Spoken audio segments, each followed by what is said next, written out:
Today we're going to have a peek inside a copywriter's toolbox. And what are their favorite tools for making sales? It's features and benefits.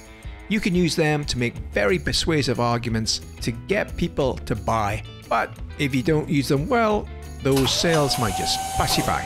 So, what do I mean by features and benefits? What's the difference? Why are features good? Features are the physical attributes of a product. Often these are the words that you'd use to describe it. The same way a house can have features like a sea view or 10 bedrooms or walk-in closets, products have desirable features too.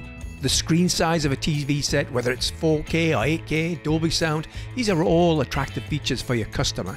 These are facts that help them choose between one TV and the next. You weigh them up. Yep, do I like it? Don't I like it? Boom.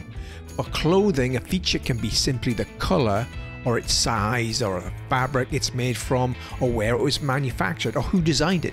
Benefits are different to features. Benefits are the advantages the product or service gives you. They are the reasons you need those features, how they make your life better or solve a problem that you may have. If I tell you this TV has an 8K display, that probably means nothing to a lot of people until I tell you the advantages of an 8K display.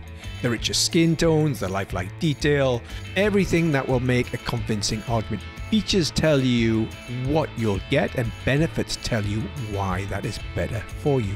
As a copywriter, you have to think like the consumer. And you can bet your bottom dollar they're thinking, what's in it for me? Why should I listen to you? The what's in it for me is the benefit. So, why are there so many ads that just list features? It has this and this and this and lots of these. It's natural for a manufacturer to obsess over features. They're thinking like a manufacturer, not like a consumer or a copywriter for that matter.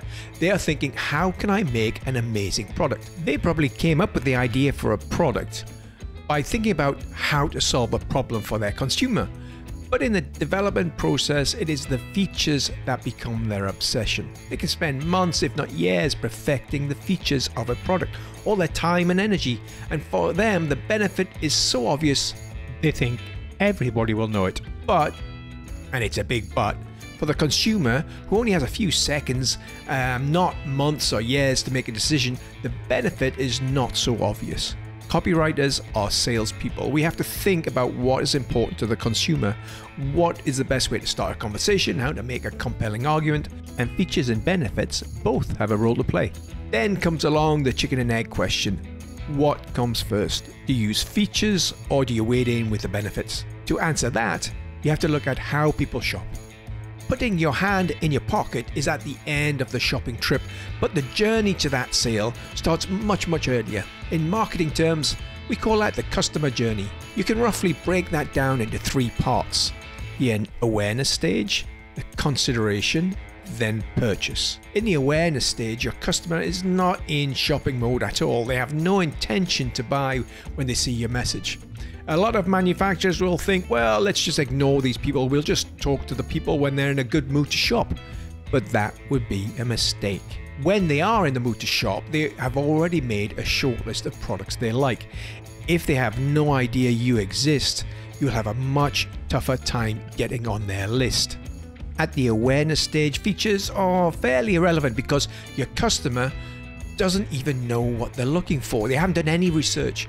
Benefits, however, are something that they can remember and can store away for later use. That's why brand ads will usually be driven by a benefit. Just one, because people have memories like goldfish. If you give them too much to remember, it becomes hard work. Now, your shopper is giving some serious thought to going out and buying something. They have a problem that needs solving or a need that needs fulfilled. Their old washing machine might have died and they need a new one, or maybe they're just going out on a big date and need a new beautiful dress. They have a problem and you have to offer a solution. This is kind of the research stage for your shopper. In your communications, both benefits and features will be useful. The benefit provides a solution to the problem and the features are the substantiation. They're the evidence that your product will work. Lead with the benefit and then follow up with the features. Now you're in the store or your finger is hovering over the buy now button online. You're about to buy. Features are going to help you confirm your decision. I've done my homework. I know what I want. Now I can see this product has it. Boom, job done. But features by themselves are not persuasive. Telling people why that feature is great will be. Features tell, benefits sell.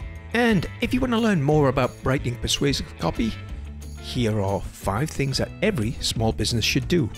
Thanks a lot for watching the video. See you next time.